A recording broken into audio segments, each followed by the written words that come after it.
दोस्तों, वृंदावन की सुबह हमेशा की तरह भक्ति और शांति से भरी हुई थी। सूरज की हल्की सुनहरी किरणें यमुना के पानी पर पड़ रही थीं और मंदिर की घंटियों की मधुर ध्वनि पूरे वातावरण में गूंज रही थी। गौरी गोपाल आश्रम के आंगन में भजन मंडली राधा कृष्ण के नाम का गुणगान कर रही थी। श्रद्धालु भक्ति में लीन थे, कोई ध्यान लगा रहा था तो कोई माला जप रहा था। इसी शांत माहौल में अचानक एक हलचल सी मच गई। आश्रम के मुख्य द्वार पर एक शख्सियत नजर आई जिसे देख हर कोई पहचान गया। बॉलीवुड के सुपरस्टार गोविंदा, वो गोविंदा जिनकी फिल्मों ने न सिर्फ दर्शकों को हंसाया बल्कि उनके डांस और कॉमिक टाइमिंग ने करोड़ों दिलों पर राज किया। जिनकी एंट्री पर सिनेमा हॉल में सीटियां बजती थीं, जिनके गानों पर शादी ब्याह से लेकर पार्टियों तक में लोग झूम उठते थे। लेकिन आज का नजारा बिल्कुल अलग था। जहां हमेशा उन्हें हंसे मुस्कुराते देखा गया, वहीं आज उनके चेहरे पर थकान, आंखों में चिंता और मन में गहरी बेचैनी साफ नजर आ रही थी। आश्रम के लोग एक दूसरे से पूछ रहे थे, अरे ये गोविंदा जी यहाँ कैसे? लेकिन महाराज अनिरुद्ध आचार्य जी ने उनकी तरफ देखा और मानो सब कुछ समझ गए। गोविंदा धीरे धीरे चलते हुए महाराज जी के चरणों में झुक गए। उनकी आवाज कांप रही थी, जैसे भीतर का सारा दर्द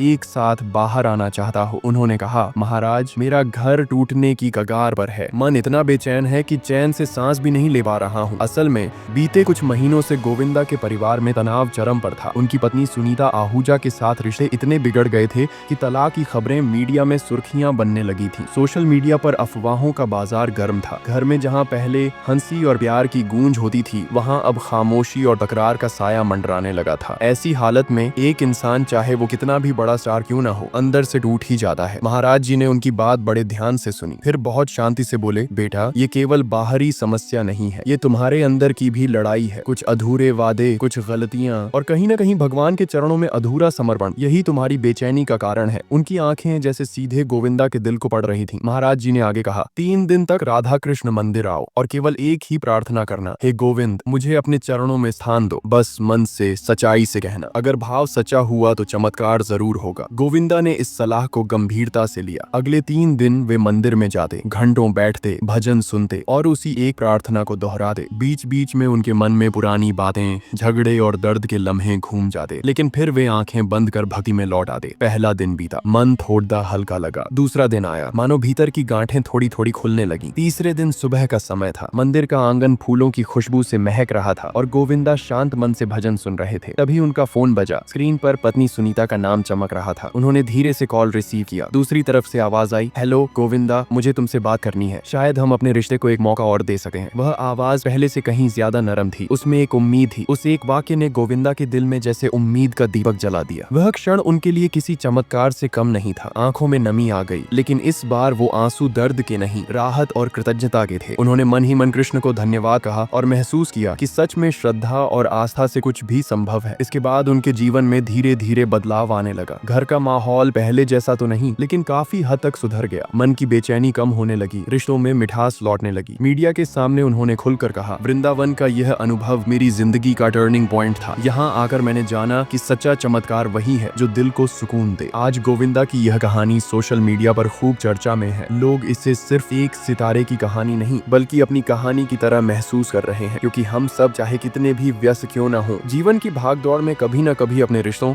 अपने विश्वास और अपनी शांति से दूर हो जाते हैं। वृंदावन के उस छोटे से आश्रम ने यह साबित कर दिया कि बड़ी से बड़ी समस्या का हल अक्सर बाहर नहीं, बल्कि हमारे भीतर छुपा होता है। बस जरूरत है सही मार्गदर्शन, आस्था और एक सच्चे मन की। तो दोस्तों, गोविंदा की ये सच्ची कहानी हमें सिखाती है कि जिंदगी में चाहे कितना भी नाम, पैसा और शोहरत क्यों ना हो, असली सुकून सिर्फ रिश्तों और आस्था में है। अगर आपको ये वीडियो दिल को छू गई हो तो इसे लाइक जरूर करें, अपने दोस्तों और परिवार के साथ शेयर करें और ऐसे ही दिल छू लेने वाली कहानियों के लिए हमारे चैनल को सब्सक्राइब करना बिल्कुल ना भूलें। नीचे कमेंट में लिखकर बताइए कि आपको गोविंदा की ये आध्यात्मिक यात्रा कैसी लगी। राधे राधे।